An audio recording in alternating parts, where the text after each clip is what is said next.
Nik uste temporada borobila izan dela, oso ona. 8 bandera irabazi genitu ligan, eta 8-tik 5 hasieran izan zian, hasieran, eta horrek eraman zigun gero, ligan bigarrengo parte hori ere, beste erabatea hartzia, eta ja, playoff ibeirare, abuztu erditikan behintzat ja, playoff ibeira hautia, ez?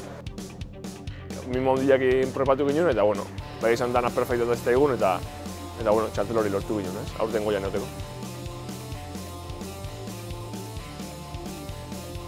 Nik uste holako sariak ilusioak beti teiguela, ez? Azkenean, arrauna dan kirolagatikan ere kirol minoritarioa dala, eta askotan ez gala existitzen esango ginuke, ez? Eta neguan batez ere. Eta, sari hauek hartzia beti behintzat esan nahi du, herrian ere, gure dazkendia gogoratzeala eta gure lan ere nunbaiten azaltzeala, ez?